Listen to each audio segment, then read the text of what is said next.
Bienvenidos una vez más a un episodio de Tenemos Mucho que Decir. Hoy vamos a hablar de algo que a veces no le prestamos importancia, pero que nos afecta de manera directa en nuestro día a día. Las ciudades, por azares del destino, por decisiones a veces hasta de corazonadas, se instalan en un lugar y luego van creciendo, van creciendo, van creciendo y un día vivimos en ellas y decimos, ¿y cómo llego al centro? Y esta calle está mal planeada.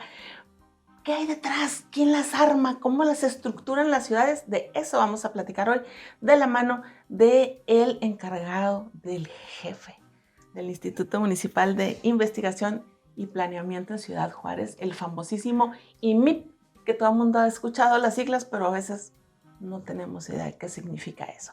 Vamos a platicar con el arquitecto Roberto Mora Palacios. Comenzamos.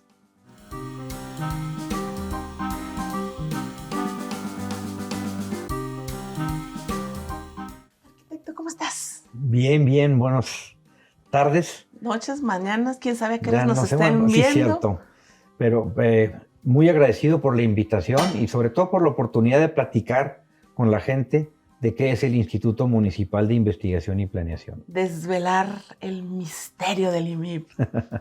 Sí. Porque, como estaba diciendo ahorita en la introducción, hay muchísimos factores sobre los cuales las ciudades se asientan. Que porque había agua la mayoría de las veces, que porque aquí no hay indios malvados que nos coman. X, y empieza un crecimiento en la mayoría de las veces y dependiendo de la cultura de quien las funda, ordenado o desordenado. Pero eso fue hace 200 años. Así es. Hoy en día las ciudades no pueden ir ni fundándose ni creciendo así a lo salvaje. Y para, entre otras cosas, están institutos como el IMIP. ¿Qué es concretamente el IMIP? Y ahorita nos vamos viendo todas sus funciones y todas sus áreas. Pero ¿qué es el IMIP? Bueno, miren, antes de platicarles qué es el IMIP, a mí sí me gustaría platicarles cómo nace primero el IMIP y en base a eso, para qué sirve y cómo opera, cómo funciona. A principios de los 90 empezó a darse a nivel mundial una situación muy importante en cuanto a la planeación de las ciudades. Se empezó a ver que dependiendo de los periodos gubernamentales, si eran de 3 años, por ejemplo el caso de México, de 4 años en otros países de América Latina, estaban teniendo el problema de que ya no estaba alcanzando el dinero para que cada 3 años o cada 4 años se repensara la ciudad y se insistiera en qué había que hacer y cada quien llegara con sus ideas. Sí, los políticos en ese momento se dan cuenta que así no hay dinero que alcance. ¿Por qué no puedes empezar a crecer o ir planeando por ocurrencia? Refundando trienialmente las ciudades. Exactamente. Entonces, en esa época, pues, viene esta corriente y en la ciudad de León, Guanajuato y en Ciudad Juárez, que fueron las dos primeras ciudades en las que se crea un instituto, IMPLAN se llamó en el caso de León y MIP en el caso de Juárez, basados en un modelo que se estaba haciendo en Curitiba, en una ciudad de Brasil. Lo traen como modelo y la intención más que nada es empezar a trabajar las ciudades, a planearlas a mediano y a largo plazo y sobre todo con la participación de la gente. O sea, las ciudades no pueden ser idea de una sola persona cómo crezcan o cómo se desarrollan. Yo creo que todo mundo tiene derecho en ese sentido, viviendo en la ciudad, con ese derecho a la ciudad, vivir de una manera más ordenada, de una manera más justa, de una manera más equitativa. Y empiezan a haber tendencias como el derecho a la ciudad, como la ciudad participativa, o sea, como muchos conceptos que se están manejando. Entonces, a partir de 1995 se crea oficialmente, primero por acuerdo de Cabildo y después por un acuerdo en el Congreso del Estado, donde se aprueba la ley orgánica del instituto, el Instituto Municipal de Investigación. Sí, pero bien interesante, fíjense cómo la política sigue interviniendo en todo. Esa es una idea en aquel tiempo presidente municipal Francisco Villarreal. Pero por algunas cosas del destino no se aprueba en el Congreso siendo presidente ¿Cómo? municipal el señor Villarreal. Se aprueba un día después de que termina su periodo de gobierno. Ah, qué cosa tan bonita. Entonces, no tenía nada que ver con la política. Yo creo que fue coincidencia que bueno, no sesionaron hasta otro día. Ustedes saben cómo estuvo esa situación en aquellas épocas, ¿no? O sea, y un día después, el día que toma protesta en aquella época Joe Galindo, ¿sí? Pues el Congreso sesiona y aprueba. Lo reconsidero. El Instituto Municipal de Investigación y Planeación. Entonces, de alguna manera, pues siempre la política ha ido muy ligada al crecimiento de las ciudades. Definitivo. ¿Sí? Tanto el ámbito político como el ámbito económico. Y eso nos ha hecho que algunas ciudades no crezcan como debieran de ser. Históricamente Juárez empieza a crecer, ¿sí? A través de la agricultura, a finales del siglo XVIII, XIX, ¿sí? Es la base, pero muy poca gente sabe que Juárez se funda geográficamente aquí porque era el paso que venía de Camino Real adentro, que venía desde Santa Bárbara, ¿sí? Rumbo a Nuevo México, y donde se podía cruzar el río Bravo de la manera más bajita, era precisamente en Paso del Norte, por eso así se llamaba.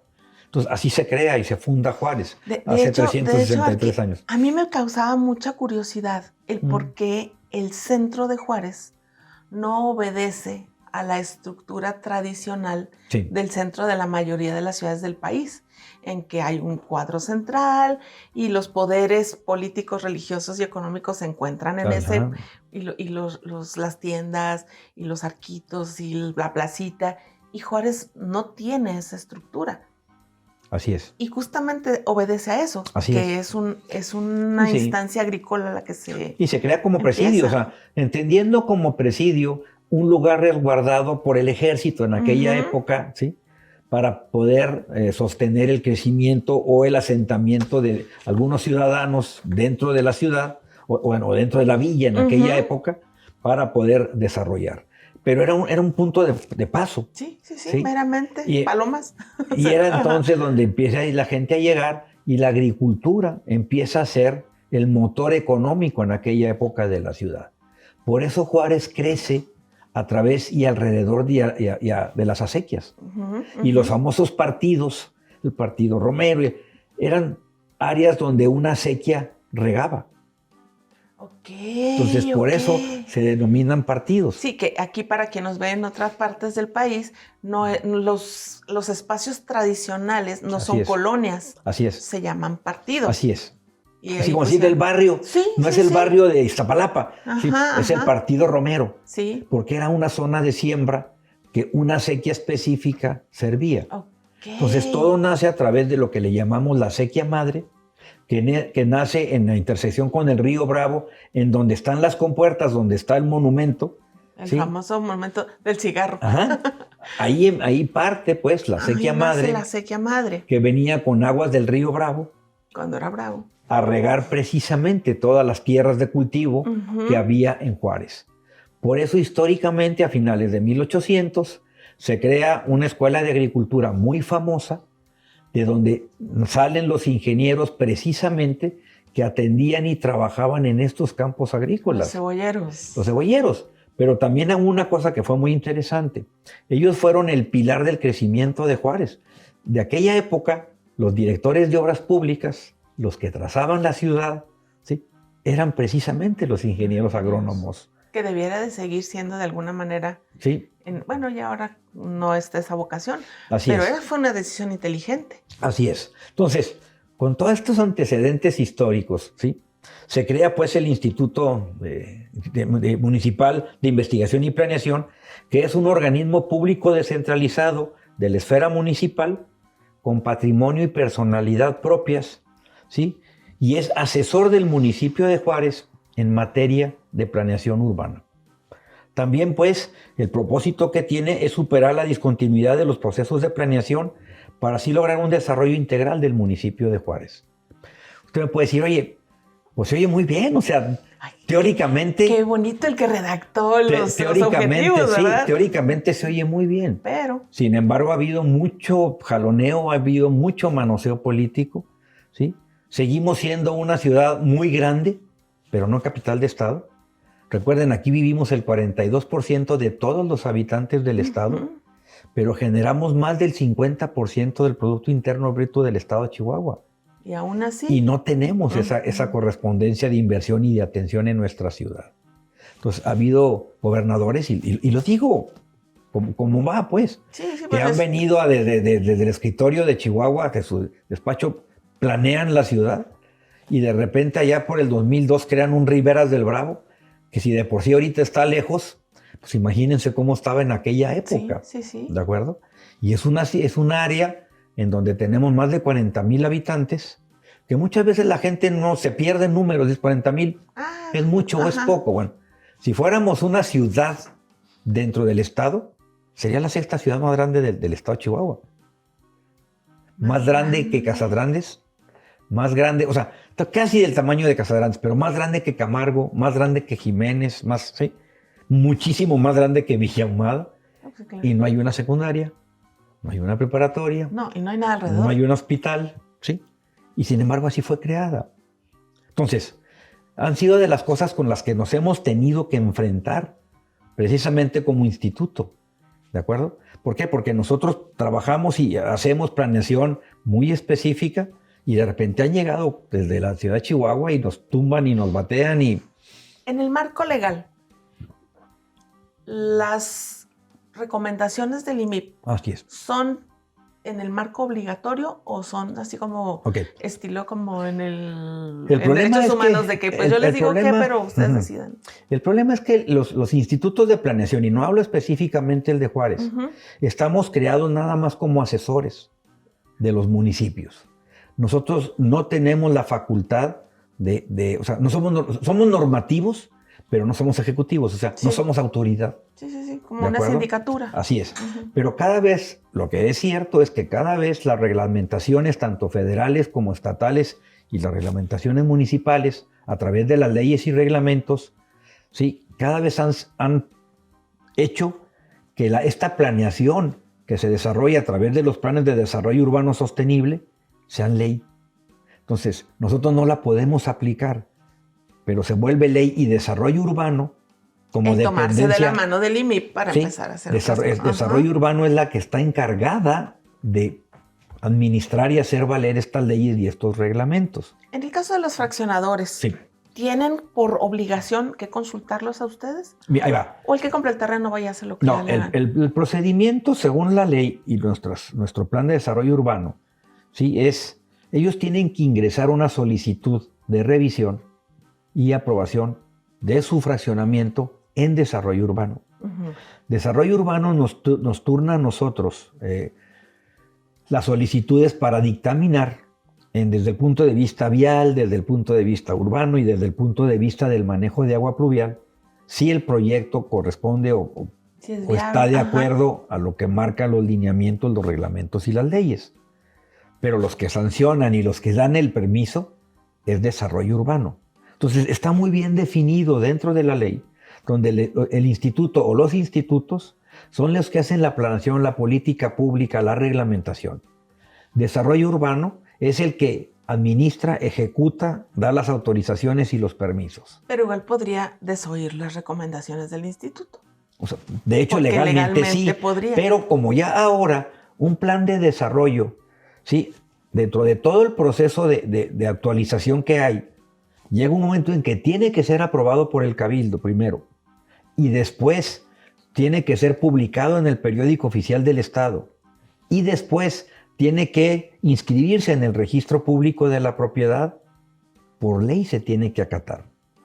Ya no es de ganas, de que no, pues aquí decía que el plan dice que aquí tiene que ser una zona habitacional, pero yo ahora digo que va a ser industrial y me vale.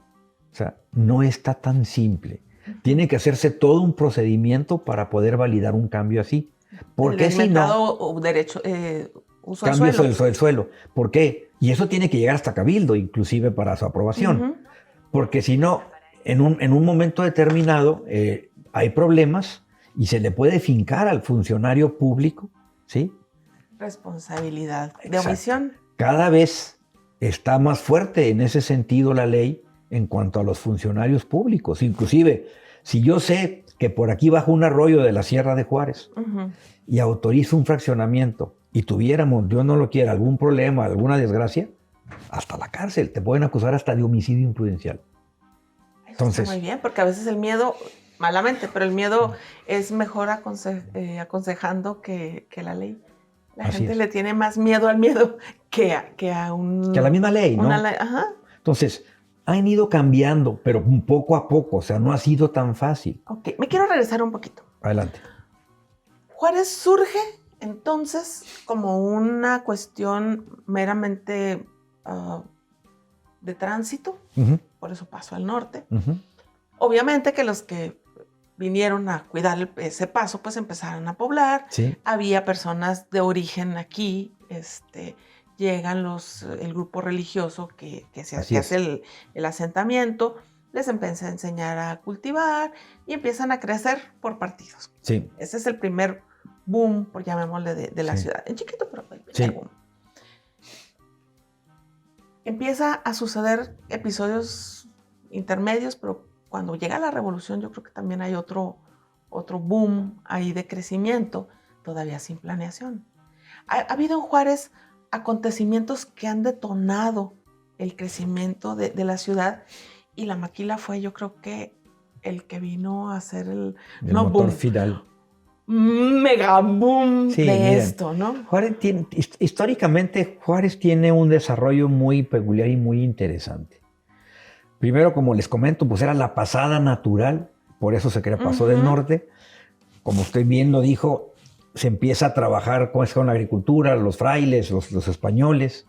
Nuestros indios eran nómadas o seminómadas, ¿sí? Y empiezan a asentarse, pues, a través, y a vivir a través de la agricultura. Y así nos vamos prácticamente hasta 1900, a principios de 1900, donde ya también el comercio empieza a aparecer. La calle 16 de septiembre, como la conocemos ahora, era la calle del comercio en aquella época. Y ahí estaban todas las tiendas que había en Juárez, ¿de acuerdo? Entonces, viene la revolución y mucha gente adinerada de aquella época sale corriendo rumbo a los Estados Unidos por el miedo precisamente a que una bala o algún problema o los revolucionarios secuestraran a hijos o hijas. O robos. Así es. Todo el vandalismo. Entonces, después de esto se viene la recesión de los Estados Unidos y le pega muy duro, ¿sí? Después viene la prohibición en la época de la cerveza y del vino. Otro y todo. Boom enorme ahí. Y ahí empieza también el primer boom en Juárez, fuera de lo que era la agricultura y el comercio normal. Y se crean en Juárez 2 fábricas de whisky y una fábrica de cigarros.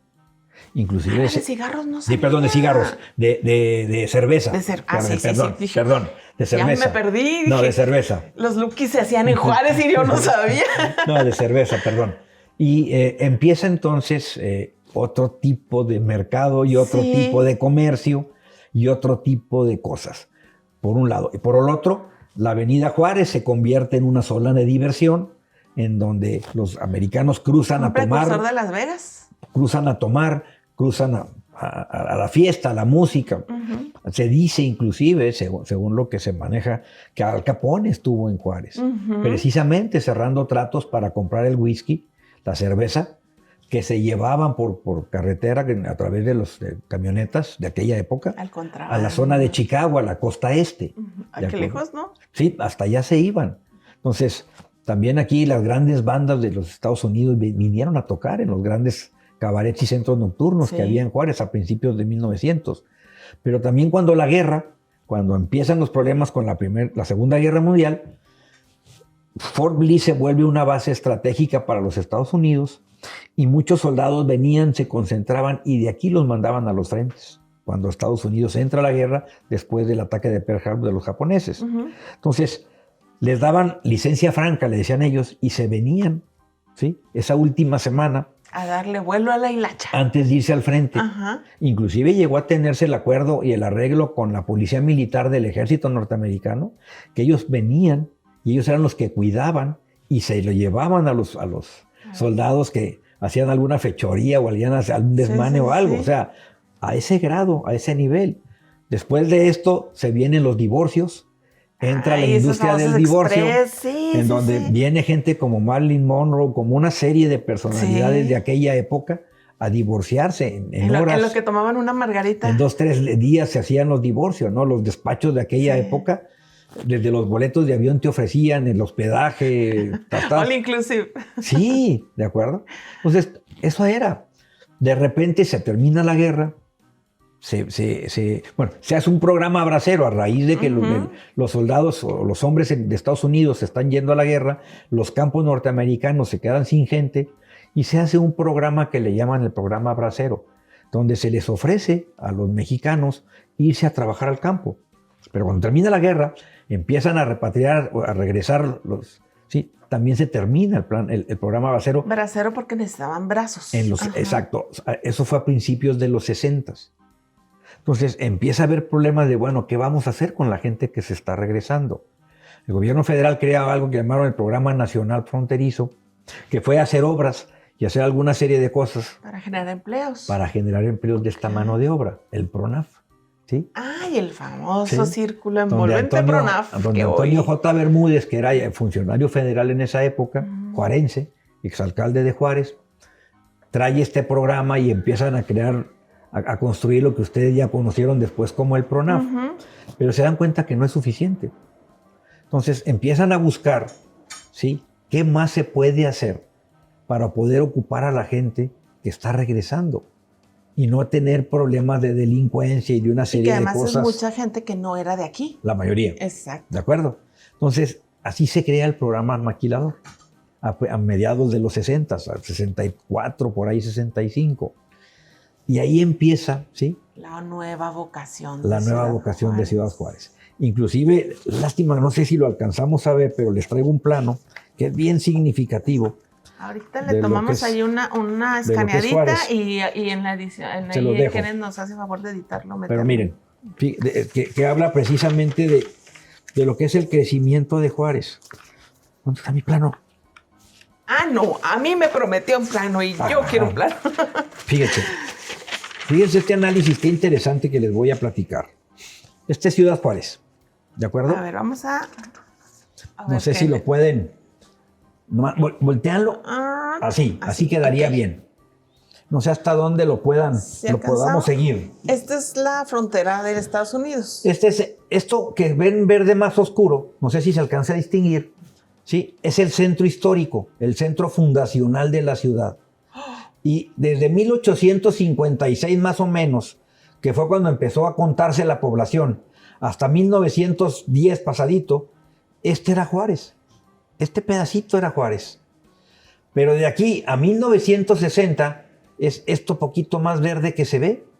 O sea, fíjense que en 60 años, en los siguientes 60 años, pero entra la maquila y en los siguientes 60 años explota el crecimiento de la ciudad.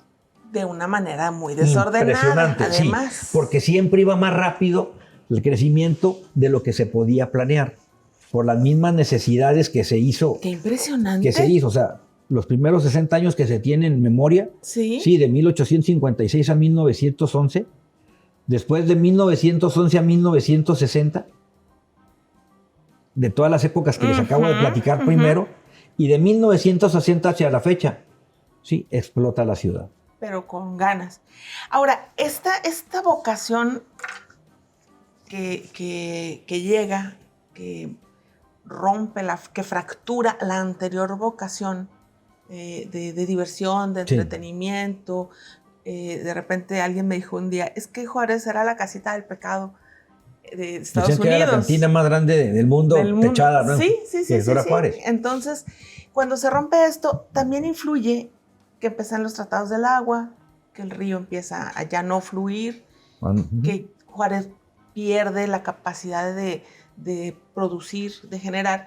La maquila se ve como un efecto esperanzador, no solo para los que vienen, sino para los que ya estaban aquí. Así es.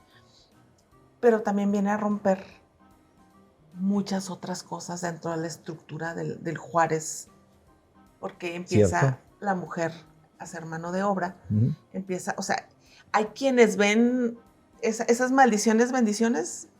La maquila es el ejemplo perfecto, porque Juárez es otro, definitivamente, en todos sentidos, cuando llega la maquila. Y ese crecimiento desordenado, porque si lo vemos, corrió para un lado en el que estamos en un desierto. O sea, todavía dijeran, es que se fueron donde había sombrita. No.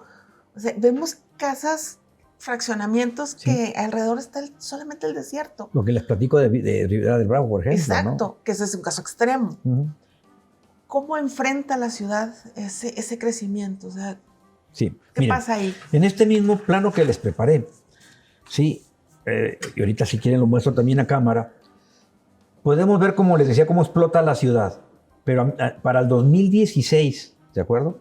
Que la ciudad ya tiene muy definido su perímetro, lo que es la mancha urbana, le llamamos nosotros. El plan, que fue la última actualización que tenemos del plan, es del 2016. Okay. Y hablaba de cómo controlar ese crecimiento de la ciudad. Y por primera vez se logra controlar el crecimiento de la ciudad. O sea, prácticamente, excepto Ciudad Universitaria, que ya venía desde la época de Patricio Martínez gobernador, hace ya más de 12 años, ¿sí? Prácticamente nada sale del crecimiento, ese perímetro que ya estaba de la planeado, mancha urbana. Porque de hecho el proyecto inicial de la Ciudad Universitaria era que de alguna manera la ciudad tenía que llegar hasta ahí. ¿Y tendrá que? Y sí, pero a ver, otra vez vamos a movernos ahí, Kenneth. Vamos otra vez. Sí, o sea, estamos hablando de aquí. Acá, ¿sí? O sea, para que tengan una idea, esta es la carretera que viene de Chihuahua. Aquí está el Cerezo. A esa altura está precisamente Ciudad Universitaria.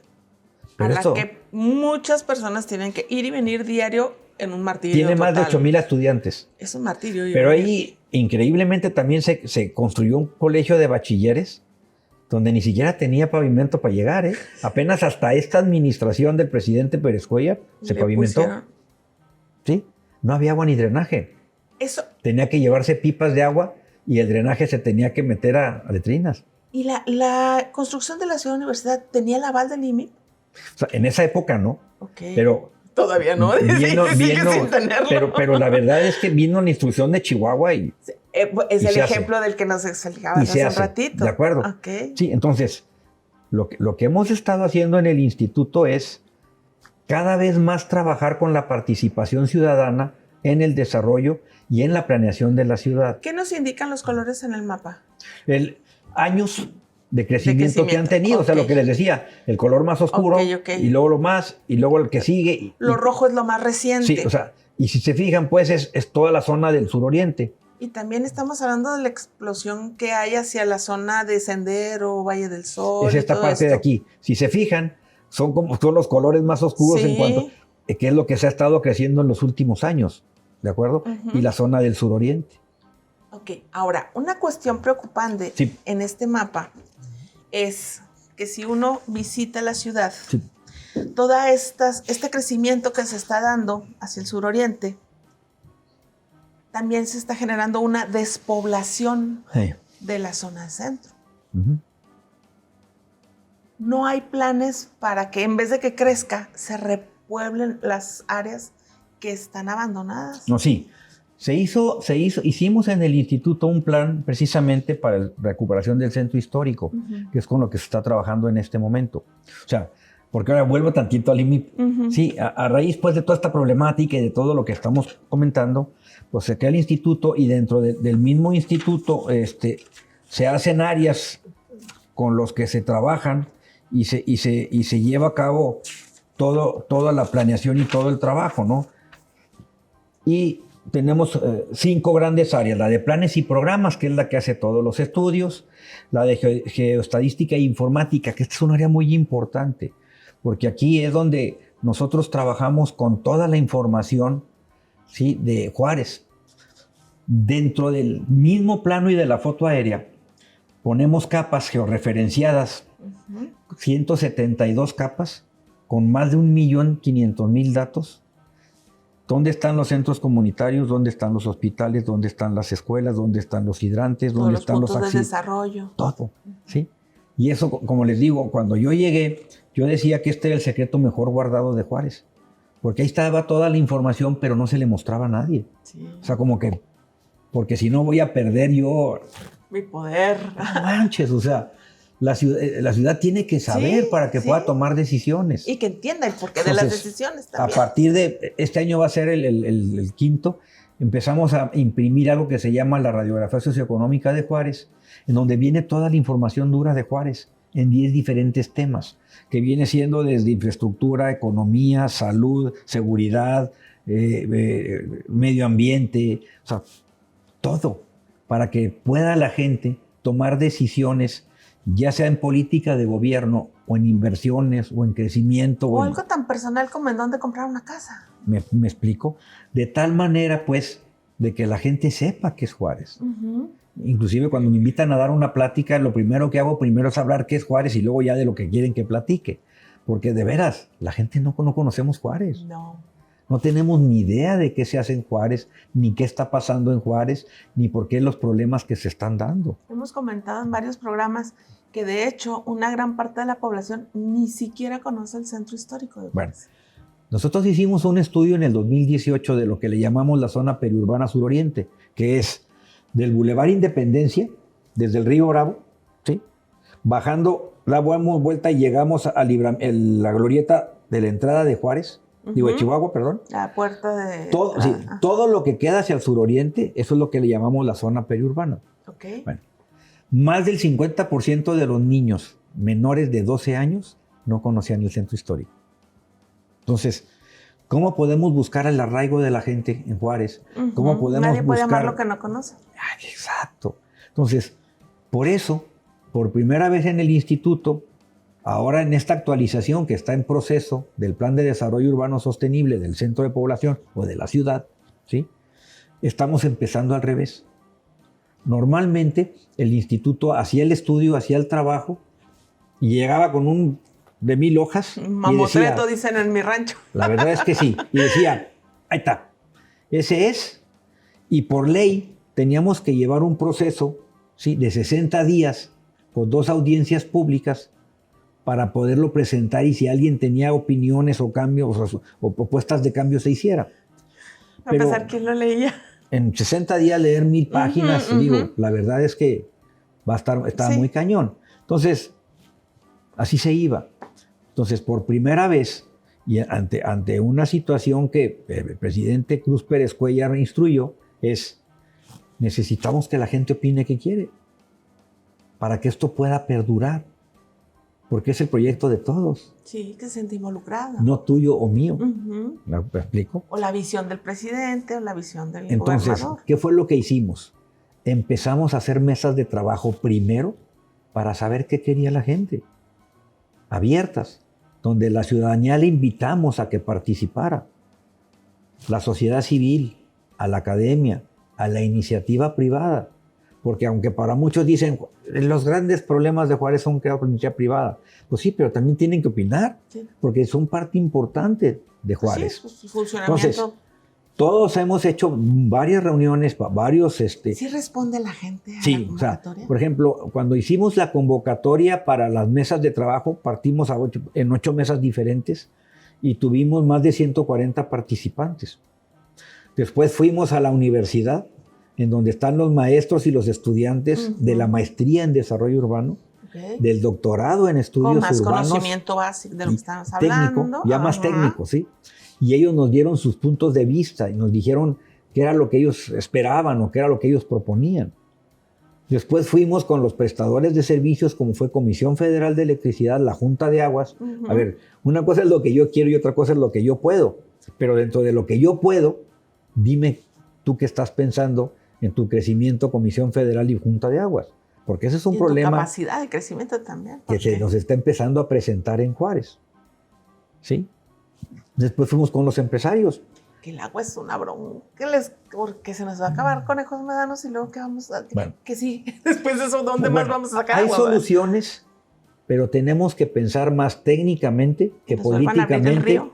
No, más técnica que políticamente. Sí, es lo que está a nuestro alcance. Sí, porque tenemos que empezar a cambiar los paradigmas y la manera como está operando. No quiere decir que nos vayamos a quedar sin agua en 5 años. No. Pero si no empezamos a buscar cómo poder meter el agua a los mantos, tarde o temprano va a suceder. Vamos a llegar a eso. Entonces, no está preparada la ciudad para recuperar la lluvia de agua, mucha o poca que nos caiga, y poderla infiltrar hacia los mantos, ¿sí? Porque no hay dinero para hacerlo. Ya ahorita con la nueva normatividad, con la nueva normatividad de la CNA, Comisión Nacional del Agua, algunos pozos van a quedar fuera de utilización porque no van a cumplir con el agua para consumo humano. Entonces vamos a tener que empezar a crear plantas potabilizadoras. No tratadoras, que son las de aguas negras, potabilizadoras. ¿De acuerdo? Entonces se tiene que hacer toda una estrategia. Pero mientras no quieran apretar, y lo digo con mucho respeto, mientras no quiera gobierno del Estado, que es el que maneja Junta de Aguas, cambiar y empezar a tomar decisiones técnicas y no políticas, este panorama va a ser muy difícil. Seguimos teniendo muchísima gente colgada a la línea sin pagar, ¿sí? De tal suerte que lo que se paga de lo que se extrae, menos del 30%. No va a haber dinero. Y de todas maneras la Junta de Aguas tiene números negros. O sea, no solamente se va a acabar el agua, sino no va a haber recursos para seguir usando. ¿Cómo hacerlo? Sí, pero pues ¿cómo voy a ir a decirle a la gente que está colgada que la voy a quitar y le voy a cobrar? Sí, votos menos. Y eso no puede ser. O sea, nuestros políticos tienen que entender que para poder empezar a buscar soluciones reales, tenemos que vivir en un mundo real. Sí, hay que fajarse los pantalones. Así es. Y yo le quiero decir, y estoy convencido de esto, que eso a los políticos les va a retribuir. Porque a lo mejor en el momento preciso, pero cuando vean que empiezan a cambiar las cosas, que empieza a haber mejor servicio, que hay mejor cobertura del servicio, te lo van a agradecer. Entonces es muy difícil y no todos lo entienden. Por la presión y por una serie de cosas, por ejemplo, con la electricidad, quien tiene el recurso puede poner sus paneles eléctricos y de alguna manera, pues... resuelve. Pero ¿y con el agua? O sea, ni modo que... Tiene que ser a fuerzas el órgano que opera. Exacto, tiene que haber una solución social. Así es. Entonces... Es que todas las ciudades son complejas, pero Juárez en particular... Es mucho más. Es mucho más. Yo siempre la he visto como un gran laboratorio social del país. Así es. Todo lo que pasa aquí irremediablemente se replica en todo el país. No, pero también hay algo que mucha gente no sabe. Juárez hemos sido en infinidad de ocasiones lugar para experimentar planes y programas pilotos que si funcionan después se lo llevan a nivel nacional. Conejillos de Indias. Sí. Esto es verdad, ¿eh? A raíz de las desaparecidas. Vamos a empezar por ahí. A raíz, después del problema de la inseguridad, muchos programas vinieron en la época del presidente Felipe Calderón y se pusieron a prueba aquí en Juárez. Sí, pues la guerrita del narco, para empezar. Sí, cuando se empezaron a hacer varios programas, pues. Y se pusieron en práctica primero en Juárez y de aquí se exportaron. ¿De acuerdo? Entonces aquí lo que nos ha faltado en Juárez, y es una de las conclusiones de todo esto que hemos venido trabajando y haciendo, es la unión de la gente de Juárez. Uno de los grandes problemas que tenemos es que en Juárez no nos podemos poner de acuerdo. Y un ejemplo, centro de convenciones. Y no voy a hablar si está bien o está malo, pero el centro de convenciones. El centro de convenciones nace de una idea original en Juárez que ya tiene 14, no exagero, digo que como 18 años. Fácil. ¿De acuerdo? Sí. Donde los empresarios se autoimponen un pago para poder sacar recursos. Como ha sucedido en otras partes del país. ¿De acuerdo? Y así empezamos. Todavía el miércoles hubo una sesión del Cabildo donde rindió cuentas el presidente del fideicomiso. Porque todos estamos peleándonos en dónde. Sí, yo he comentado de eso. Yo soy de Guadalajara. Bueno. Expo Guadalajara, que es el centro de exposiciones más importante de América Latina. O sea, no el más bonito, no el más grande, de América Latina. Las acciones de Expo Guadalajara se diversificaron en las cámaras y asociaciones empresariales, el gobierno del estado y ahí pues algunas otras inversiones. Pero el fuerte de la inversión fueron las cámaras, tanto las industriales como las empresariales, que aportaron y cada año el presidente pertenece a uno de los socios. Y fue un proyecto que se desarrolló en menos de, ya, o sea, construido y todo, 5 años. Y ha ido creciendo y ha ido creciendo y es una fuente de derrama económica impresionante. Así es. En todos Y sentidos. genera empleos y todo. Sí, sí, Ahora, sí. déjenme terminar mi ejemplo, ya del caso de Juárez. Total, hacemos todo, pero no pasa nada. Chihuahua se fijan, se dan cuenta, se llevan la idea, No es mala idea. lo implementan allá Y ya van en la tercera ampliación de su centro de convenciones. Pero aquí todavía seguimos peleándonos en dónde lo vamos a poner. Que si en el hoyo, y que si en la esquina, y que si a la ¿Me derecha. explico? Sí. Entonces yo creo que ese es uno de los grandes problemas que tenemos en Juárez. Y yo creo que mi generación, y digo mi generación porque ya soy de la generación de los adultos mayores. No, es para tanto, no es para tanto. No, en serio. A ver la credencial del INAPAN. No la he sacado porque sí me da vergüenza, pero... Creo que porque todavía no ha llegado. No porque no llego. No, pero vamos, a lo que quiero decir es, me queda claro que mi generación no fue capaz de cambiar Juárez. Okay. Yo espero que la generación de ustedes, mucho más joven, sí tengan esa capacidad.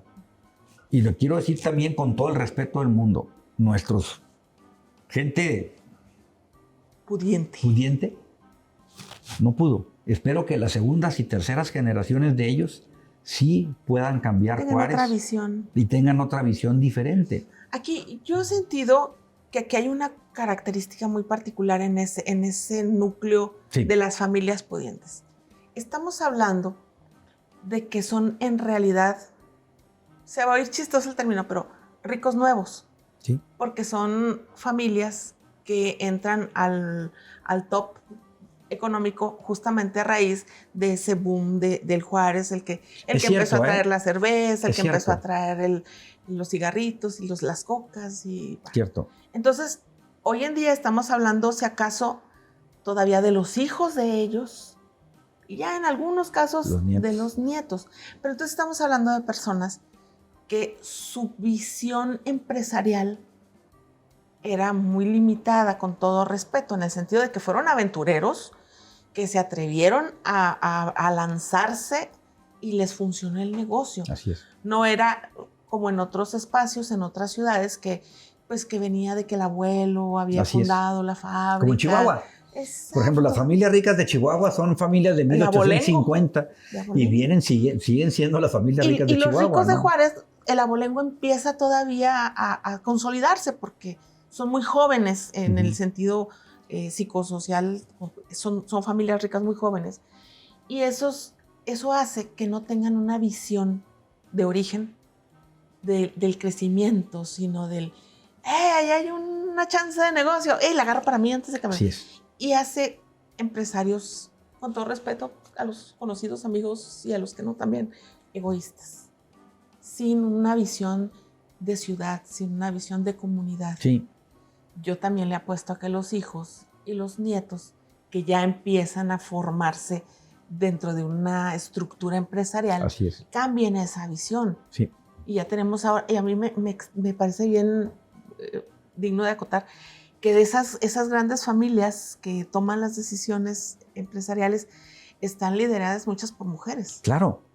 También esa es otra visión y es gente diferente. Las mujeres son tan capaces o más capaces que nosotros los hombres. Pero es otra visión también. Totalmente, es otro enfoque. Exacto. Entonces, apostándole a ello, yo espero que sí se pongan de acuerdo, no solo en este proyecto, en muchos más. A mí me da tristeza ver un centro que si se sale 1 o 2 cuadritas, ni siquiera hay pavimento. Así es. Atrás del mercado Cuauhtémoc, hay calles que están, ya no digamos empedradas, porque el empedrado no se usa en Juárez. Así es. Están a la mano de Dios, como si estuviera uno regresando a la época de la Revolución y van a pasar las carretas y los caballos de pronto. Y sí hay un triste abandono de esa querencia para la ciudad. Y yo creo que parte del trabajo que desarrolla el IMIP al poner orden puede resultar en eso. Así es, y de hecho está resultando. ¿Sí? ¿Por qué? Porque, por ejemplo, todo esto de Riberas del Bravo, que el presidente lo toma como una prioridad de su gobierno, ¿sí? Sale del estudio que nosotros hacemos. O lo que se está trabajando en el centro histórico, que también es una prioridad para el gobierno del presidente, ¿sí? Sale de un estudio que sale también del instituto. ¿Qué se está planeando para el centro? Bueno, en ese sentido, hay cosas muy chistosas porque cuando nos preguntan, bueno, ¿qué hay que hacer en el centro? Volver a lo básico. Orden, limpieza, seguridad, alumbrado público, no ambulantes. O sea, vamos rescatando el centro histórico como es.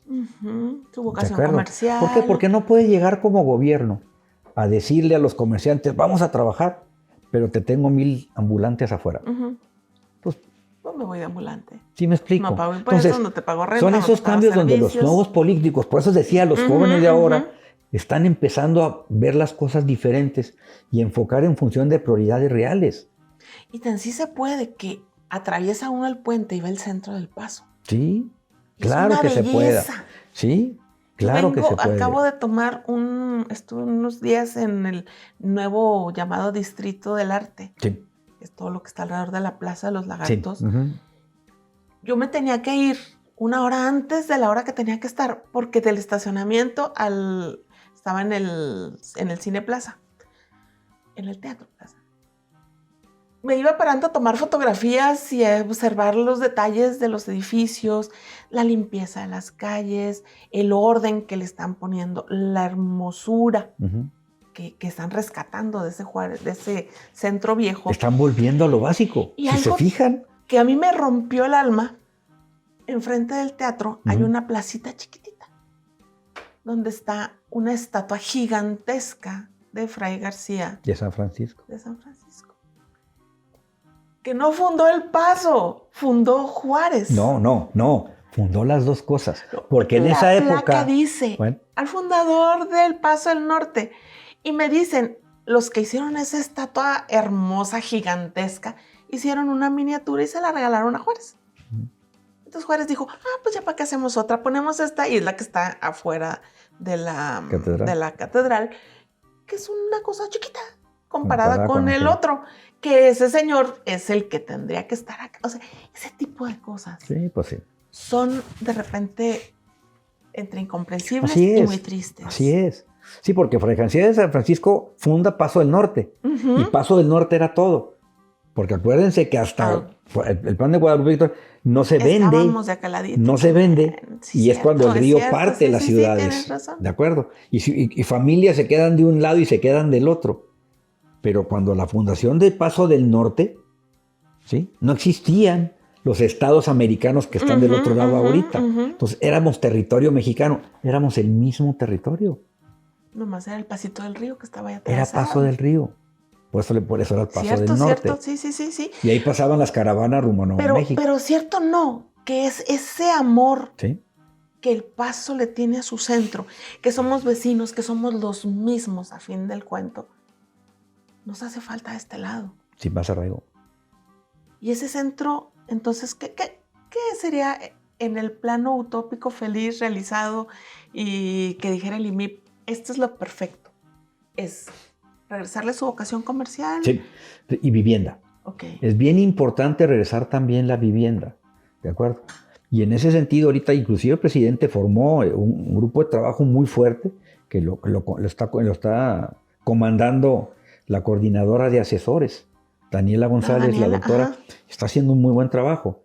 Entonces todos estamos metidos, las diferentes dependencias, de alguna manera transversal, apoyando en esto. Pero ¿sí es habitable el centro de nuevo? Sí es habitable. Okay. Sí se dan las condiciones necesarias de orden. Seguridad. Sí, de seguridad, de limpieza. Entonces, ahí es donde estamos trabajando, ahí es en donde estamos empujando todos, y lo más importante, se ha logrado hacer un equipo de trabajo donde lo que nos interesa es el resultado, por ejemplo, del centro, no mi resultado, o el tuyo o el de él, ¿verdad? Sino como equipo empecemos a pensar por la ciudad. Una visión más allá. Y eso lo ha inculcado mucho el presidente Pérez Cuellar, y está con nosotros en ese sentido. Y está bien. Sí. Y está bien. Sí. ¿De acuerdo? Sí, porque no podemos ir haciendo un Juárez de cada 3 años. Va más allá que un simple proyecto político. O sea, y eso es bien, bien importante. Por ejemplo, a mí, yo cuando recién llegué a Juárez hace 16 años, yo vivía en Partido Romero, cerca del Parque Borunda. Sí. Yo me enamoré. O sea, a mí no les digo, sí, yo lo repito mucho, pero es que es en serio. Yo siento como que hubiera una cortina de nebulosa por la Avenida Américas y a la gente le diera miedo atravesarla, porque al otro lado puede haber cosas terribles que se lo comen a Sí, uno, pues ¿verdad? sí, sí. Entonces, a lo más, ya siendo muy aventureros, van por un elote al Parque Borunda y media vuelta y de regreso. Cuando de ahí para allá hay muchas cosas muy hermosas que ver. Ujú. La belleza de Juárez, a veces la tenemos En la frente. muy bloqueada, pero Ajá. está ahí. Está enfrente de nosotros. Va uno caminando por la 16, la Mariscal ya nada más de un ladito. Sí. Pero la calle le va aventando uno de edificios. Así es. Que uno que nos gusta la fotografía, se la puede pasar horas y horas y horas tomando fotos de la belleza que hay detrás de ese Juárez viejo, que no se ve. Si a mí me dieran la oportunidad y la pudiera tomar, yo sí viviría ahí. Sí. Pero hay un mundo de casas abandonadas. Ese es el problema. Entonces tenemos que hacer una simplemente alguien les puso un candado y se fue. Así es. Y que, pues, ¿de quién es? Uh-huh. A veces anda uno investigando para ver si se pueden comprar o rentar, en el mejor de los casos. Y ni siquiera aparece el dueño, ¿no? Nadie supo. Así es. Entonces, ese tipo de situaciones, ¿cómo se pueden solucionar? Bueno, eso, ahorita se está haciendo unas campañas, primero a través de los prediales. O sea, si hay gente que tiene 20 años que no te paga un predial, pues es que ya no existe. O no le interesa. Y no es justo para la ciudad que esto esté sucediendo, pero no es fácil, ¿de acuerdo? Pero seguiremos y tendremos que seguir intentando el cómo poder recuperar este tipo de propiedades. Hay muchas propiedades que cuando se fueron, todos los descendientes de los dueños ya nacieron en Estados Unidos, la mayoría, y no les interesa lo que pase, o a veces ni siquiera saben que hay una propiedad en Juárez, pero se correría el riesgo que en algún momento llegara un descendiente y dijera, ¿cómo que te la regulariza el municipio si es mía y aquí está mi documento? Y empieza el problema legal. Entonces, ese es el problema. Es muy complejo eso. Mucho de eso también está intestado. Y no es que no tenga dueños, sino que se están matando entre los que son dueños. Sí, así es. O no les interesa y lo dejaron en el limbo porque uno vive en Denver y el otro vive en Los Ángeles. Y a ver, hasta sin papeles y no puede venir. Sí. Y eso, ahorita tú lo dijiste y lo dijiste muy bien. Juárez es una ciudad muy joven. Y es muy joven por la misma manera como fuimos creciendo. La gente hasta 1950 se iban a hacer al Paso. Y no tan solo los ricos, se iban de Juárez. Si yo le pregunto, si yo te pregunto lo siguiente, de 1895 a 1990, ¿quiénes eran los ricos del pueblo? Mencióname uno que sigue en Juárez. Uno. ¿Sí? Porque todos se fueron a vivir a Estados Unidos. ¿Sí? Entonces, estas familias de las que hablamos ahora empiezan a partir de los 30, de los 40 del siglo XX, ¿sí? A trabajar y a hacer fortuna. En una tierra de oportunidades, que también volvemos a eso. Así es. Juárez a la fecha sigue siendo una tierra de oportunidades. No, hombre, y no se imaginan de qué tamaño. Y no se imaginan. Y voy a poner un ejemplo. Otra vez, yo soy mucho de ejemplos. Está bien, me encanta. La maquiladora es el motor de Juárez. Ocupa el 62% de la gente económicamente activa de la ciudad. En más de 350 plantas y más de 350,000. Es un universo. Okay. Ustedes saben allá en casa, o donde nos estén escuchando, ¿cuánta materia prima mexicana se utiliza en la maquiladora en Juárez? El mínimo porcentaje. No llegamos al 3%. ¿Se imaginan lo que representa ese 97% restante que pudiéramos estar produciendo, fabricando o haciendo para vendérselo a la maquiladora? Japón, China, Taiwán, Indonesia. Ese fue su modelo de crecimiento. Sí te traigo, pero para aprenderte cómo se hacen las cosas, qué tengo que hacer. Y poco a poco fue integrando. 15, 10 y entonces te vendo, ya no te compro. Y fue poco a poco integrando producción nacional a estas grandes empresas transnacionales, donde al rato ya dependían de los insumos que ellos mismos hacían en su país. ¿Qué le dijeron pues nomás cambio la marca y quítate. Ujú. Y yo lo hago. En lugar de venderte todo para que tú lo hagas y le pongas tu marca, hazte para un ladito. Con lo mismo mío yo lo hago, pero ahora sí ya es mi marca. Sí. Pero ¿qué pasa? ¿Por qué ese nuevo detonador no se ha dado? ¿Es parte de lo que la ciudad no está todavía preparada para? Yo digo que sí.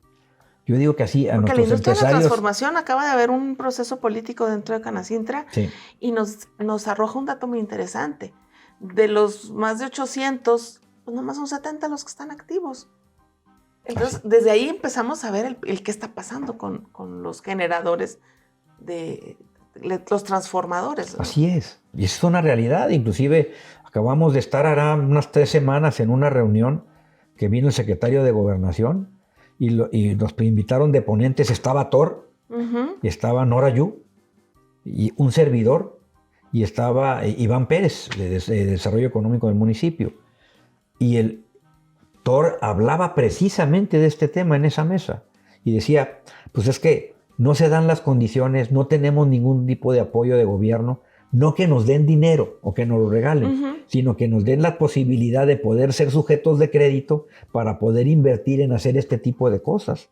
Pero pues como Juárez todo está bien, pues ¿para qué nos metemos en ¿Para qué curamos problemas? al que está sano? ¿Para qué nos metemos en problemas?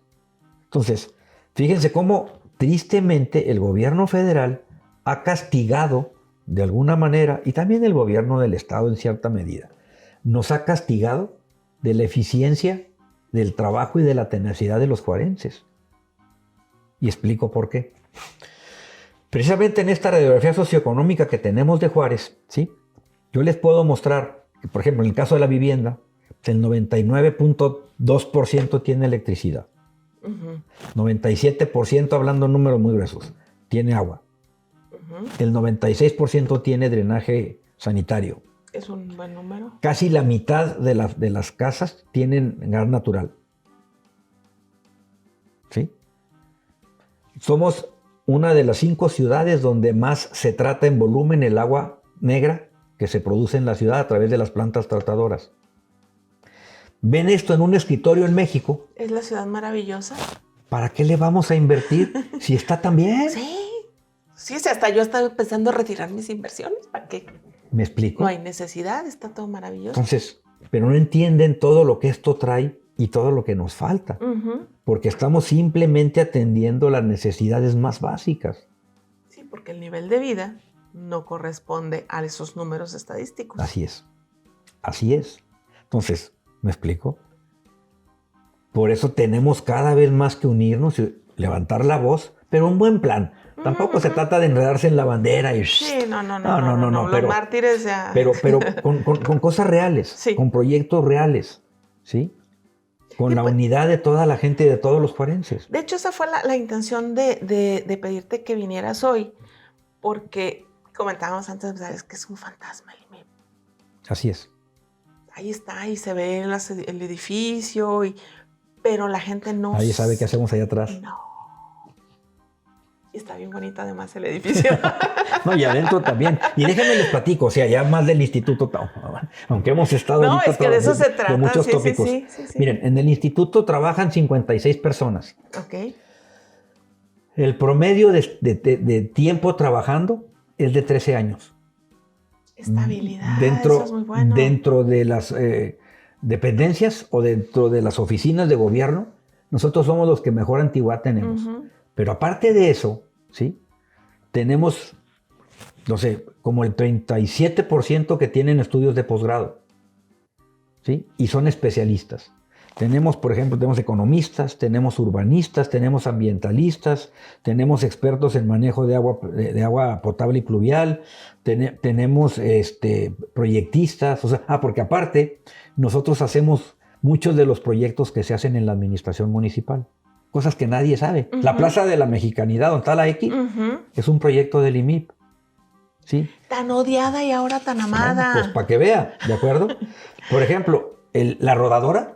Es hermoso. Es un proyecto que salió de nosotros en el IMIP. Y les puedo platicarse muchos proyectos, pero nunca hemos hecho mucho ruido en ese tipo de cosas. A tal grado que hemos logrado ganar premios internacionales a nivel mundial de ONU Hábitat por la planeación participativa. ¿Sí? Donde hemos ido a colonias a ver qué quiere la gente. Juntos hacemos mesas de planeación participativa. En base a eso creamos un proyecto y luego se aplica y se construye. Y la gente lo cuida, lo quiere. Porque es suyo. Porque es de él. Sí. La plaza, la Parque de la Chaveña. O sea, les puedo platicar de muchos proyectos en ese sentido. Pero pues, aparece a veces que no somos profetas en nuestra tierra. Porque como les digo, hemos recibido premios internacionales, premios nacionales. Sí. A mí me han invitado a dar pláticas a Chile, a Perú, a Ecuador, a Colombia. En casi todo el país me ha tocado. Nos han pedido que asesoremos a varios municipios del país para crear sus institutos. Y hemos ido, inclusive hasta las sesiones de cabildos donde se crean, para apoyarlos. Es que Juárez en muchas cosas ha sido punta de lanza. Somos líderes. Sí, sí, pero sí. Como que el mismo juarense dice, no la creemos, ¿no? Sí. Eso es, ¿sí? Si dice el IMIP, pero es cierto, ¿sí? O sea, proyectos tan cuestionados en su momento como es el BRT, sale del instituto. Pero el gran problema de esto es que no se da difusión, ¿sí?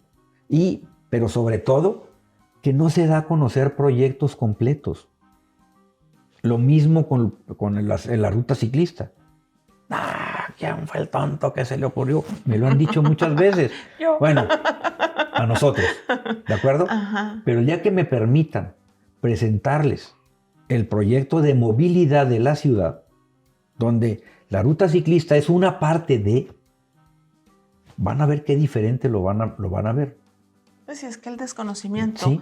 y el ver a veces en partes los proyectos Así es. los saca completamente de contexto. Así es. Y hay ahorita un movimiento de personas que quieren que se quiten los vialetones para que se libere ese espacio. Sí, y quiero decirles, fíjense, que tienen razón. Porque si no terminamos el proyecto completo, lo que pasa con el no BRT. tiene ninguna razón de ser de tenerlo. Inclusive, sí, el BRT, pues vamos a quitarlo, vamos a tirar todo, si no lo podemos echar a andar. Sí, pero denle chance a que empiece. Y el día que los vean operar, va a pasar como con la X. Hay en Juárez un monumento diseñado por el muy, muy, muy famoso arquitecto camarguense. ¿De Camargo? Sebastián, que es una megaestructura metálica conocida como la X, pero que no es una X, es una mezcla de símbolos que hace él, que cuando se presentó el proyecto y todo el tiempo que empezó la construcción y luego se paró y luego se volvió, yo creo que fue tan odiado, o más que, no sé, no se me ocurre que quién, ¿verdad? Que Camila Parker en Inglaterra. Y hoy en día, a menos de 10 años de que ese odio fuera tan tremendo, es un punto de unión. La gente va a tomarse fotos. Sí. Es un escenario para muchas expresiones artísticas y culturales. Y es una referencia hoy en día de Juárez. Entonces, así es. Es que son muy raros los juarenses. O sea, es que los cambios son difíciles. Así es. Y miren, por ejemplo, hemos protestado mucho por el BRT2. Me incluyo. Me incluyo. Pero ahí va, el BRT1, sin estar construido al 100%, porque el proyecto que terminó en aquella época el gobernador César Duarte, nada más se hizo el 42% del proyecto completo. Y llegó a manejar 60,000 pasajeros diarios. Y de repente se detuvo. Se tronó. Sí. Okay. ¿Por qué no protestamos por darle a la gente más fregada que vuelva a recuperar esa manera de movilidad de 60,000 gentes ahí fue una cuestión diarias? Política también, ¿no? Y económica muy fuerte. Okay. O sea, ¿de acuerdo? No querían aumentar tarifas. O sea, una serie de situaciones que se dan. Que donde lo político sobrepasa a lo lógico y lo técnico y económico y revienta. Pues sí. Y a veces también el proyecto está diseñado para una expectativa que no funciona. Ajá. Y el proyecto, lo que pasó con el Camino Real. Sí. Es un excelente proyecto porque se suspenso, Sí. que los empresarios se iban a mover ahí a poner todas las naves Sí. industriales que andan desbalagadas por todos lados. Sí. Y era una manera de comunicar a la ciudad con los empleados, con el equipo, Así es. todo. Y los empresarios decidieron no moverse. Así es. Y está ahí. Y sin embargo sigue siendo una obra muy importante de Juárez. Subutilizado. Subutilizado, que es el circuito de circunvalación que tenemos en toda la ciudad, ¿no? Sí. O sea, vamos, hay muchas cosas en Juárez así muy interesantes. Arqui, hay mucho más que platicar. Prométeme una segunda vuelta. Cuando gusten, con toda confianza, estoy aquí para platicar con ustedes y sobre todo para seguir compartiendo con ustedes, con la gente, esta realidad de Juárez, esta problemática que tenemos y que si no participamos de alguna manera todos, va a ser prácticamente imposible resolver. Si queremos todavía seguir esperando que venga el gobierno federal o el mismísimo gobierno del estado, ¿sí? La verdad es que no va a pasar ni vamos a cambiar en nada. El municipio solo por sí mismo no tiene la capacidad económica. Es imposible. Es prácticamente imposible. Sin embargo, día a día se está haciendo el esfuerzo, estamos trabajando, estamos buscándole. El presidente se la pasa buscando fondos. Él ha bajado, porque ahí sí no me puedo incluir, él ha bajado fondos muy importantes para invertirlos en Juárez y creo que esa es la respuesta, ¿sí? Que en esta actualización que estamos haciendo del plan, en el cual vamos a decidir hacia dónde vamos a crecer y cómo vamos a crecer, es importante que la gente participe, ¿sí? Entonces, vamos juntos a buscar hacer ciudad. No por beneficiar a él o a ella o a él, sino por beneficiarnos a todos en Juárez. Hay que pensar en los hijos. Porque a final de cuentas somos los que vivimos. Y los hijos que tengan una mejor ciudad. Y si la ciudad está bien, todos estamos bien. Qué gusto que hayas estado aquí. De verdad queda agendada una con mucho gusto seguiremos platicando, seguiremos analizando y buscaremos soluciones. Arquitecto Roberto Mora Palacios, director del, ahora sí ya saben qué es, el IMIT. Gracias. Pues hoy estuvimos aquí transmitiendo desde Radionet. Le damos las gracias a nuestros amigos que nos permitan el uso de estas instalaciones que están padres. Hay que agendar aquí con ellos para ver qué más se puede hacer. Y por favor, síganos en todas nuestras redes sociales. Nos encuentra en YouTube, en Facebook, en TikTok, en Instagram, en Twitter, en iVoox, en Spotify, en Podbean y en nuestra página. Wow. Y tenemos mucho que decir. Qué electrónicos. Y tenemos mucho que decir. .wordpress.com, ya sea como tenemos mucho que decir o como Verónica Palafox. Usted pongan en los buscadores mi nombre o el nombre del programa y va a ver que le va a dar las opciones. Está este programa y los anteriores ahí a la mano. Y nuevamente, gracias por seguirnos, gracias por sus comentarios, gracias por sus likes, gracias por compartirnos. Nos ayudan mucho y de verdad hacen que este trabajo valga la pena. Hasta la próxima.